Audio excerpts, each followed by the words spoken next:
I've been playing Kritika Online's pre-beta for the past few days, and with the closed beta already started, I thought I'd go ahead and let you know about important details on the Western version like changes to the fatigue system, dungeon improvements, monetization, IP blocks, and a couple other differences from the game's Asian counterparts. If you haven't played the game yet and don't know anything about it, do check out my previous video covering what you need to know about Kritika Online as a new player. Probably the most celebrated change we've seen so far for our Western version is the fatigue system. In the Asian versions, their controversial fatigue system worked as a limiter for the main dungeons, only allowing so many entries per day, which ended up limiting the time allowed to level up to just a few hours. The Western version works more as a daily bonus where players start the day with 300 rest points or RP, and use them up for XP bonus and higher loot drop rates. Unlike the Asian versions, you can still do the main dungeons even if you hit 0 RP, but you go back to regular drop rates and XP. I've heard some people say that after reaching 0 RP, the drop rates and XP gain become pretty minimal, so I do hope that it doesn't turn out like the fatigue system in Dragon Nest, where you can go into dungeons with 0 RP, but it's not at all worth it and it's a huge waste of time because the rates become so bad. Kritika's old fatigue system in the Asian version was a big concern for me and others in the community, but a lot of players seem to really like En Masse's version so far. The old system is one of the reasons why lots of people quit in the Asian versions, so I feel this was a really good move on the developer and publisher's part in pleasing the player base.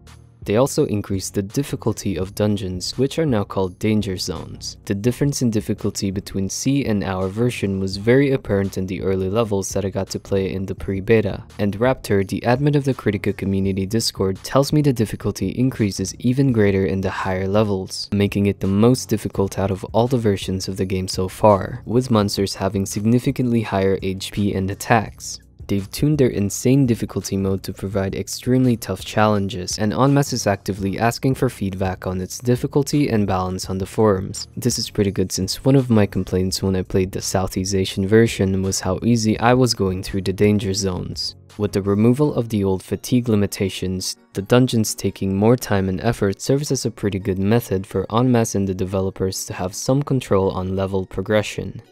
In this first beta, we're only able to play the Reaper, the Gunmage, the Rogue, and the Warrior, with all of their respective advancements.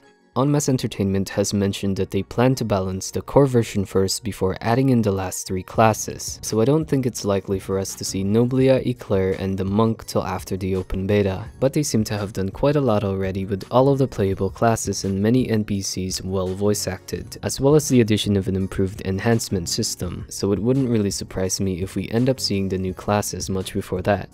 En Masse Entertainment has stated that their goal with monetization is to provide convenience and cosmetics only for their cash shop. What we've seen is that in the pre-beta, the best endgame avatars are only obtainable in the PvE arenas, instead of being in the cash shop like in the Asian versions. So what they've said about their intention for the cash shop seems to be true. However, they've also stated that most of the tradable items that will be purchasable through the auction house will need to be bought with KRED only, and not with gold. KRED being the currency for real money. This definitely raises a lot of questions as far as pay-to-win elements are concerned, because with this system, it looks like paying players might end up having big advantages. We're just gonna have to see how the system affects the actual gameplay throughout the closed beta, but I definitely expect to see a bit of backlash from the community, especially since En Masse disabled player trading too. They've said that this system is made to protect the players from bots and gold sellers, and to prevent economic tampering and fraudulent transactions, but from my experience, people tend to always find a way to get around these kind of things, so I'm really not sure if it's worth the negative impacts it'll have to the average player. They did say that KRED can be earned through gameplay, but only from a few places, so I'd like to find out exactly how easy it is to get this seemingly necessary currency without actually paying. I'm still in the process of getting more information on this and really getting to the bottom of it, but I will definitely update you guys when En Masse answers more of my questions. They expect to loosen up the system and they're asking for feedback particularly on this topic, so make sure you let them know what you think of it on the forums.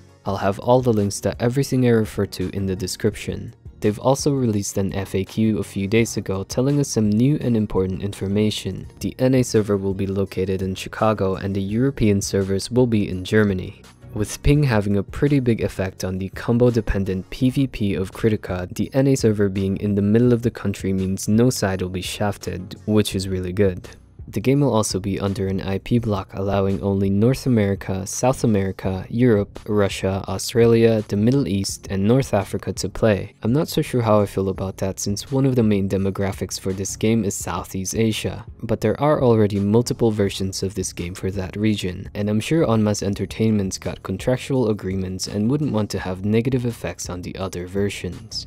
They've also said that they're looking into allowing players to use different language voice packs and possibly making elite status in Terra count for Kritika too, so be sure to voice your opinions on what you think of those topics in the forums. Also keep in mind that if you got lucky with a key or bought a pack to play the beta, do let them know what you want or what they can improve on for the release. This version of Kritika is unique to all other regions, with En Masse supposedly working very closely with the developer to create what they think is the ultimate version of the game. There will likely be tons more changes to come that we have not seen before from other regions, and I will cover them all alongside several other new games coming out in 2017 and 2018 like Bless and Ashes of Creation. So if you want to stay updated with all of those, do consider subscribing and joining my Discord. Thank you for watching and have a good day.